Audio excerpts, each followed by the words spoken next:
tuying ka isay bang wa itupi diu chu hi le na khandon lai na Sempa geldoh in hello le na khandon ni laijin na Sempa geldoh in.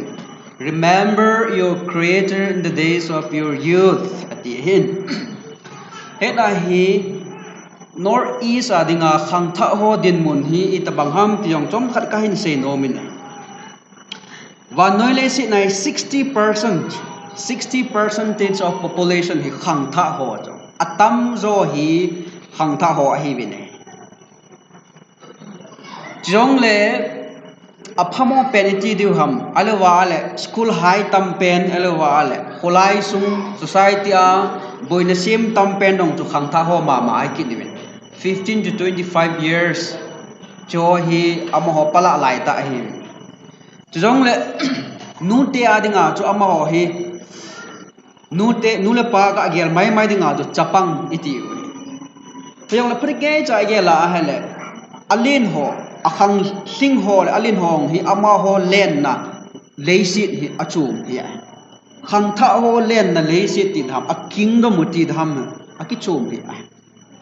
chapang ho len ki man cha na hong ko a level a ikhena a hi a level chum be gam chum ale wa ale leng gam chum ti dani ye na hi mi atam jo han khang tha ho misunderstand ki nei si nu la pa dinga jo children chapang mai hi jong le government na tong adia police elowala city dunga lamkai hodinga chu khangtha ho he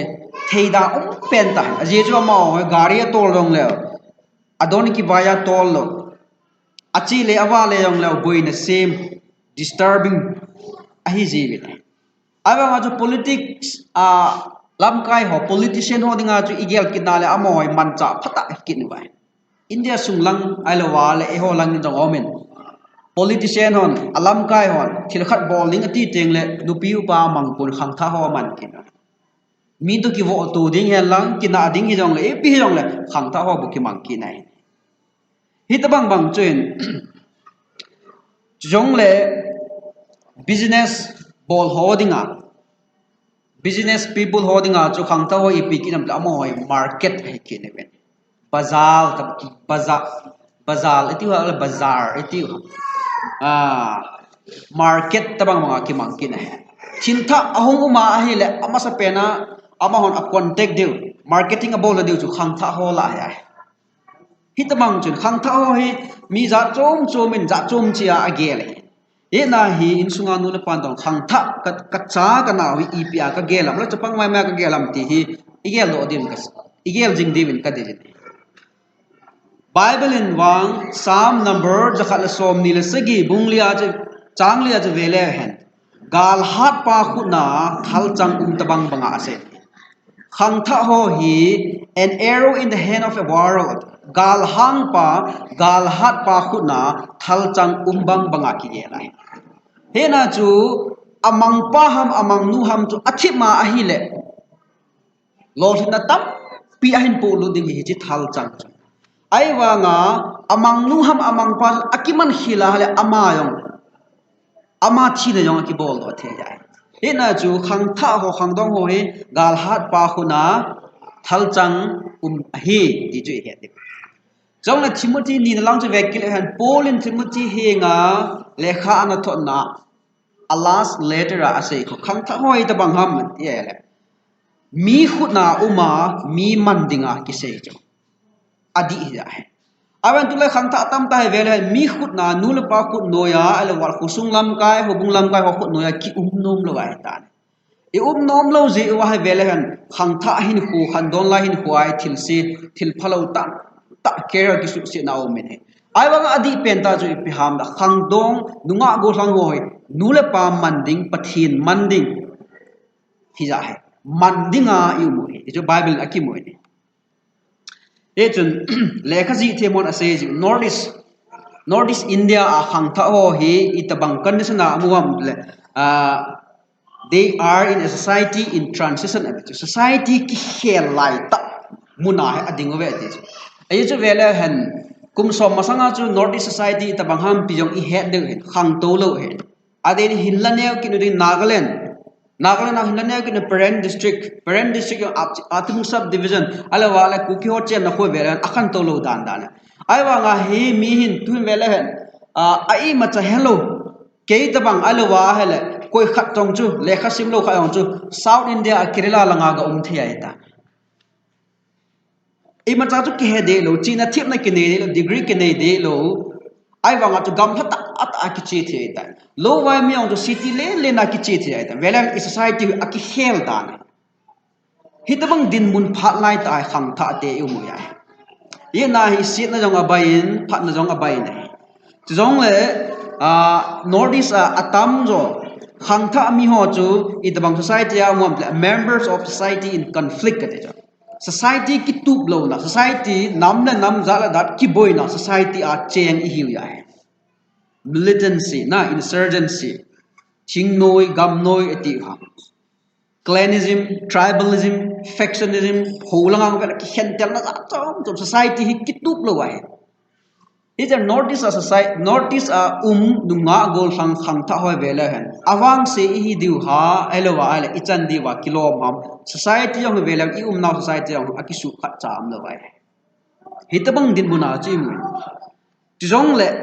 ahang pi a northeast a khang tha ho chu pyam they are a deep frustration lungjin society a amu ve te aji chu pyam le nagala ja vela hen lekha thim atama tame na to na ding nei lo unemployment eti di ham nunga go lang dip set jenga tu chung COVID-19 boy na ayong chu article khat hang omin Nagaland post on so vela hen Nagaland ahin pi pen ta chu government job hat gamdang mundang state dang ho hun government job ma ki mang lo wai ta ama hon ipi apol thevam abol wa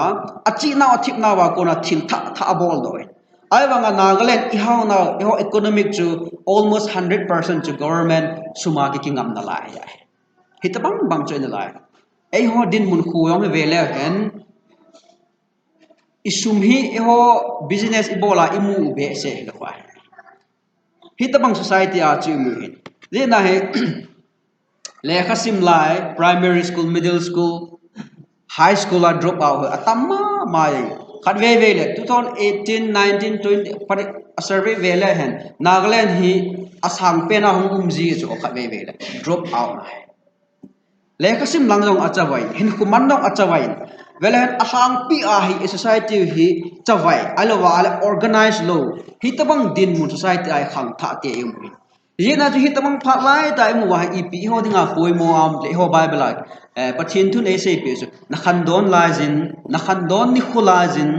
le Sempa geldoh chu geldoh in kiti hu Hebrew pa wa jakar kiti chu chu achom chomang sei the lum thima ga geldoh yong ko he nan ai wa nga ahoi pen ta se chu kojin keep hat remember your creator keep your creator atin tabang na Sempa geldoh na Sempa ki kojin ati tabang ba nahin khu achun na khandon ni khulaj na Sempa ki kojin alawal na Sempa nangdinga pha ase thil jo se chu nahin khu a kojin keep it follow it zujin ati ya lungthima geldoh mai hilawa yo jana ilung wala wala ilung iga gelwa thil khat mi khat iga geldoh hi chi khu ase na ai pon nahin khu wa chun pathin hen pathin ki kojun ati ya ije ho bible a ki se jena hi tulai pha jong aphat pon masang jap chun thu sevin phat ki jen pe cha ki cho win ti jong sevin jong le khangdong te adinga ei ho state level ve tin jong le northeast level long ve le hen society hi ho ding aphat poi tua atam jo khangtha ho boy na jo identity crisis here khangtha ho kyu se he pon tum ve le hen ei ho politics ku kyo politics ve le hen atam jo a he ku kyo koi ham iti jo abang le ila ne abang le ilit sa abang le ke khat abang le awal he ti a ki he thei lo wa identity a iboy ta khangtha ho yung identity a boy wa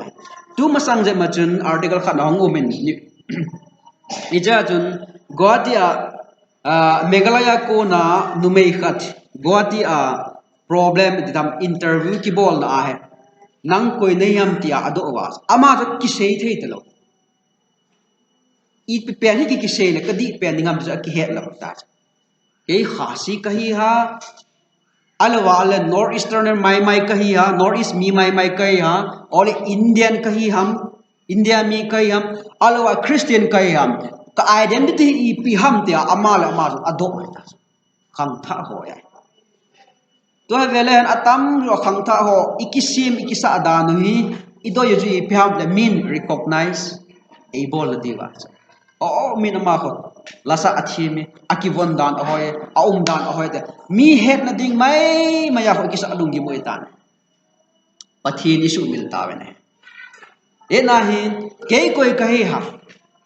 pathin cha khat kahi ji ken ama sa pen na jo ka ki he na hele adang ka identity jo ka boi na ding lo wa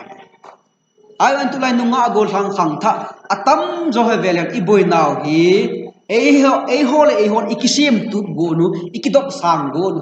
je na chu insum igenthin society am agenthin society le insum in e to ta po bi e na hin khomang chawai mi ta taw me nei e na chu nang identity pi hamle pathina alo wala krista a peng ta hin nei kha chu pathin cha ka he di ama sa pen ta khang tha hon iki he di wa ka de he chi tu hil pa Ecclesiastes he Solomon ji ahin na kasei jin Solomon ate nung sang athi di kon cha a gisen na la akho ale alup na muna athi na ding lup na muna alup pe na aji rong hi mai the ya ale first king lengte khat na bung thum lang cha vele hen Solomonin lengam ahin po tila pathin koma anataw na ho EPSM hechin na mi Israel te tam ta ahibin ama ho chunga hi vai hom thim the na kanei na ngin chi na nei pe na ale pathin nong du lungsai be se anangin haw na rong ale wale midanga ko na gin le za na chan jong na thum pon kami te chunga thudi ladi a thu na tan dinga thil na thum jenin ka ki pa en haw na rong ka pe ding nei jong le za na gin na jong ka pe ding he ti e na Solomoni miching pen hai ta jong le mi hau pen ang mi ke ta akipat dan che vele hem Solomon ahoya hoi ong ki pat dan ji e ne na ji hoi Solomon in ji za nei ta khat ta la ni hitam Solomon ji chu Solomon ji za sagi nei chu na jong le midang ji mi izar kilam za thum kila be cho agoma igoma le za ta za thum na za sagi chi igoma hi le za ge na ale za ham ji sang khat anei cho to nen se jin aji hong amu so ding hinam ahin khwa midangin azola anu phana jo kitchen pi ji ham akho ale amu man lo yong mai the hizat lai lai ayo khwa bon mi ki hezo lo la na mi ji sang khat lai lai nei ding chu yong le ama hin pathin sen do leng a hi wanga chu pathin de langa hung talong cho akipat na hung hoya ji khat le ni a ne ya wang chu phana lai na ju Solomon ji khat le ni a hin ne ya achi achip na ahung min thalai ta chu aman Solomon la bol ti ji wa ole Song of Solomon kuna hi chi khu ahin ji he chamkan jawa hi ahung ha chon sin masanga hi thu chi bu kwan ji ke cho hi chin ji jawa ko na ko kisen lang la kho le man the lo mai the ding te ji tam pa hin ne ai le Deuteronomy lang je vele hen ipikisai kitam Deuteronomy bung som le sagi chang som le sagi langa je vele hen nalaw wa leng ding khat chun ji jong tam ta nei lo ding he ti do not multiply wives adi leng ding khat chun Israel te leng ding khat chun pathil mosiko ma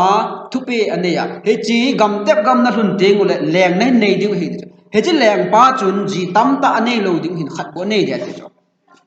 haw na rong atup lo ding he ti thili ma cha tuk lo ding pathin bo am se pena akoi ding ate ai wanga Solomon ji sang khada nei ta kitu momong pathin thu to kitu lo wai ta na chong la ba na chui pi kitam le intermarriage Israel te tai lo Hebrew mi te tai lo chu nam dang mi ho na kitchen pi lo ding a hi adi chu Deuteronomy bung sagi chang thuma chu ki ji chu pathiren patike cha Israel te dan pi ai le atam jo Solomon ji velen atam jo velen Israel mi hi lo chu Moab mi te ang kitchen be Moab mi te chu ko ha Lot to achanu te ni chila ahin nei ho chu Moab mi te ki Pacha apale achanun cha ahin ne hichi achila ho chu Moab mi te thi te ro kitchen pi kicho Amon mi te ang kitchen pi hin ta Solomon kitchen pi Hit mi te ang kitchen pi hin ta Solomon abon ti ke cha kitchen pi so hel Egypt mi te ang kitchen pi hit ya chu Solomon hi pathin dei lo lam ta ahin khule lama hit ya chu hung ki mang cha ya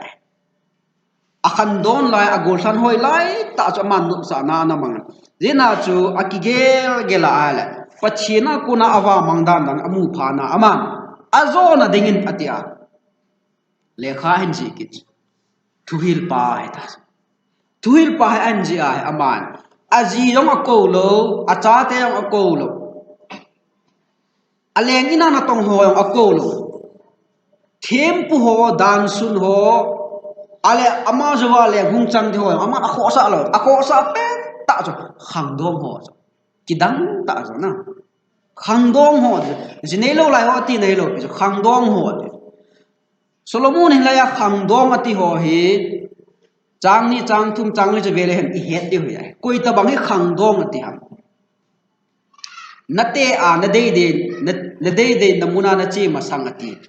jinei lo jo ati nei lo khandon ho nathahat lai na Sempa geldoh tia athi di kon cha ajijong ko lo acha te ong ko lo wa khandon ho an sa ai ja man kho sa be se nam khan ko ding hen lang ho bung khan ko ding hen lang khosung hen lang society in sung hi dong le chom khat ro ti la ahung lam kai ding chu khandon ho lai hi joy isem lo leo Echi nam pathin nam len Israel hi tiong le thiding a hi ati amu phana man khangdong te lung na ta he chi aluk na zal khun buna kona ahen ko he chi vel hen tu ni ai pathin ma sanga i chan ge ya khangdong ho he lo pi a pathin a de hi tam ti chu tu yung ka phana agela khangdong ho I he devin ka de ne Solomon hi mi hau pen a hi ina chun ama hen hau na a nuk cham kim long hi an ho le nei ale tulan vele hen khang tha hoi ki dong le adei pen ingai pen hi sum hiding ya von hoi ta ki cho ding ala mobile hoi ta ki cho ding hi cho hi e ho dei pen ya Kerala sim na hin khu lampi ki sim jong hi ho ilung lut be se poi nuk sa na bo hi ilung lut ni Solomon ya hitabang bang lunggel so anane Yena hi haun ahin nuksa na cham ki mi akimu zodam tia aman anahon ai wa mi hau pen pan jong a hau na a nuk cham kim na amu zo lo ya zina chu aman tunia khangdong ho e hi lu chu pham da hau na in jong nuksa na acham kim thei poi dia jo Solomon in e hi ya Bible should thim on a says Solomon hau na ko ala 2 trillion Wanuli sina hao pen chu billionaire ho billion nei ho bo ku ahawa he ai nga Solomon chu billion hilo wa trillion ita cho trillion ichu iti sei diu ta lak zakat inei ting le crore khat zo na lak khat ku zakat inei ting le crore khat ai le crore khu zakat inei ting le 1 billion million 1 billion ongi kitan ale lakh khat khu iyat be da crore khat inei teng le trillion hetabang a hau jawan le si na khalo lai tua hau pen Jeff Bezos iti ha Amazon CEO pu Amazon online shopping na khangthon he din hin khut do pa ho tu ta di dinga he wa no le si na how pen ama sun nong hu 113 billion dollar bo hin alai Solomon ju billion hit lo trillion 2 trillion he su mahau dan dan chong le ama hin gold ju ho sana yang ko kum se a society honaga su tu bible ji honaga su kum se a kum som li ta bang ju kum se a kum khat na he aman sana he at least 25 tons agi dan atam na kum se a hiza chu mu kum som li ta bang amu zom hil chu asum ki su han lang le mai hello de Solomon how hitabang ta how pa jong chun nuk sa na mu lo ya Dina Matthew bung gup lang ko vele Solomon do hitabang ta how wangin iji mula lili pa sanga hoi jin jong akizem zo boy ati pathinin Egypt lo ting le pathinin Asian lo ting le pathinin hoi na AP lo ting le tamang kizem jong len acham kim lo ya chu sei na ya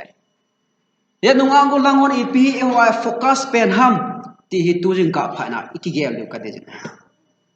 sumla pai chi na thip na hau na hoina ai ponin nang hin khu su cham kim ni kein khu su cham kim dik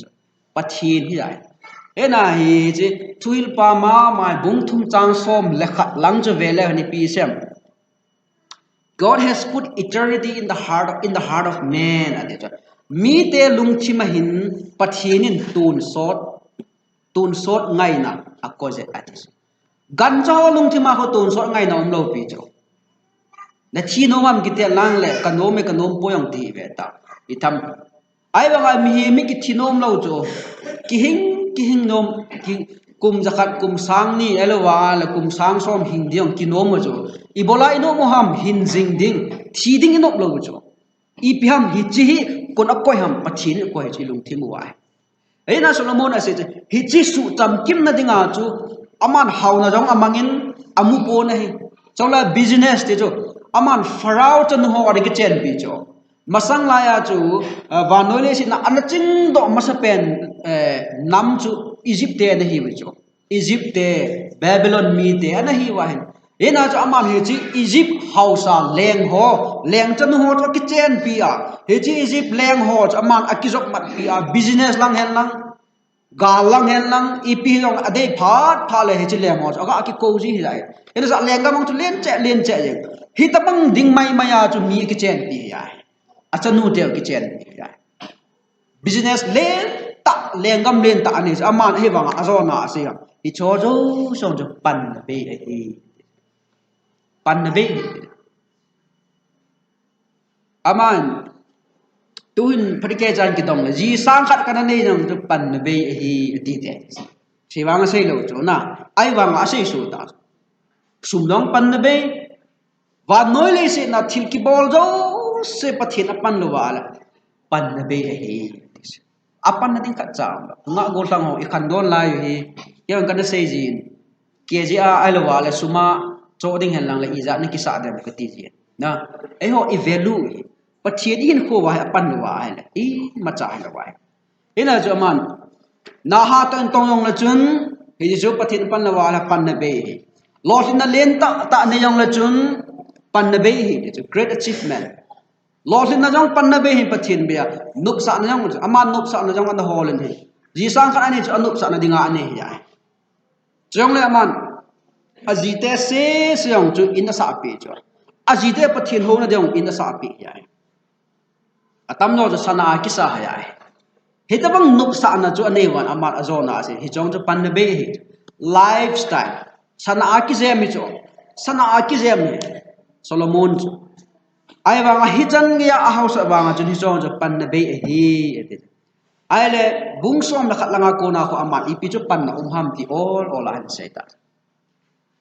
vô không đâu là khẩn đâu lại nộp lan cho nên đây là về nộp nền nộp bò lên thì trong là ni khất lại bắt tiền nên thu tan nan bùi lụt đỉnh cho geldoh này đấy ai là bung som nên trang khát cho IPN say tam azo na cái chỗ last chapter trong ai tan vô không đâu na khandon ni khulain na Sempa geldoh he chi tai lo chu thil dang lo thin na dile cham kim na poi ti chu he chi Bible a ko na ki che ta ne ale Bible a ko na khandong lo thingo ga be ta Joseph chu koi ta bang ham Joseph la pathian chu ve ta Joseph be asu pite evet ma chan Joseph la pathian Genesis bung som thum le ko Genesis chapter 39 langa chu vele han he chi bung khat sung se se a ong chu vele han pathianin alo pakain Joseph a pi e ki ti chu li ve ki se bung khat sung se se chapter 39 le a chu the Lord was with Joseph ki ti ku li ve ki se ama chu gam aso piten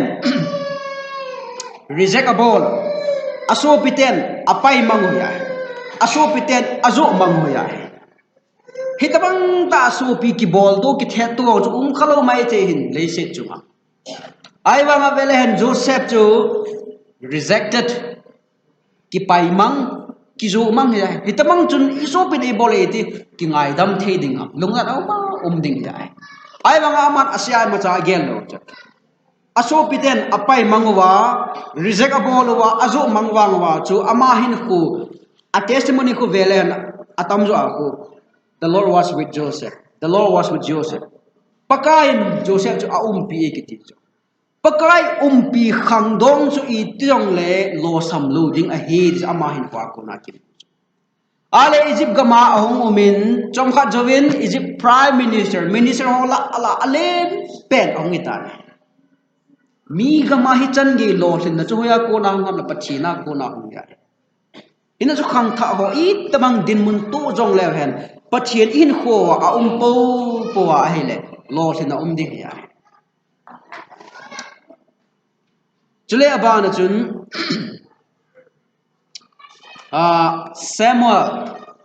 Samuel team gaw iti diwa abang bangin Samuel team gawa asin abang tutani nong asin hijong ani ni ama Samuel was both a priest and a judge jong le prophet team gaw hiya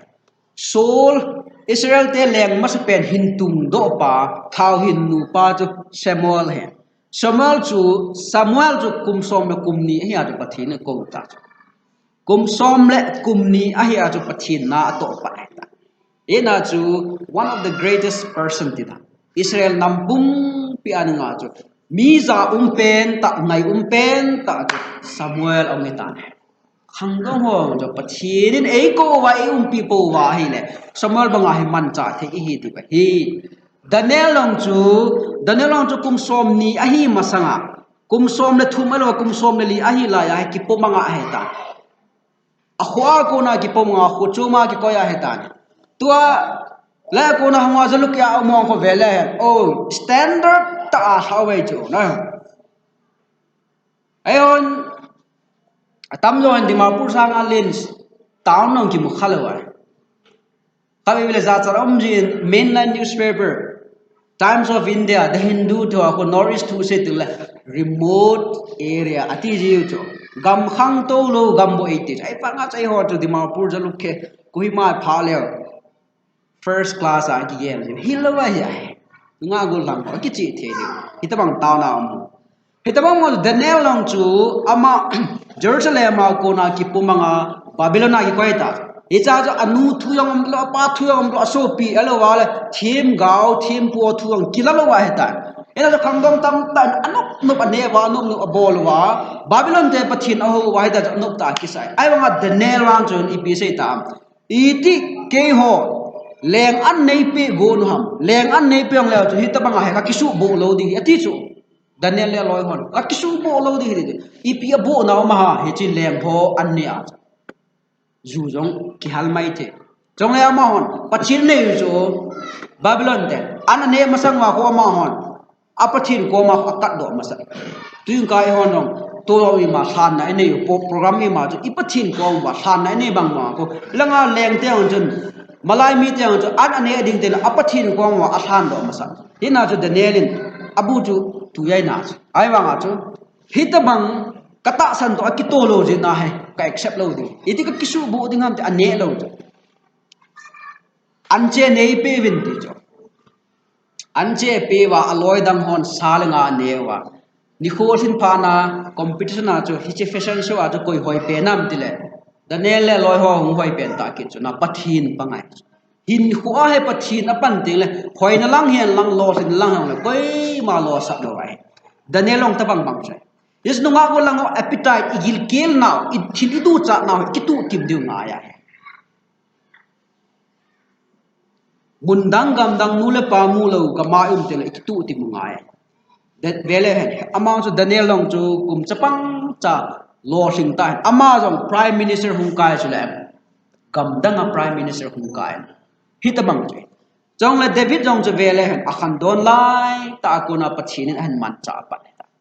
khandon lai ta chu golai kitipa anna tha hai hi chan ge lo na pe chu ko ham te ale pathin hi ai ena chu tu jing ka pha na khang tha hot avela igel do diwa ka dei chu na khandon lai na sim pa gel do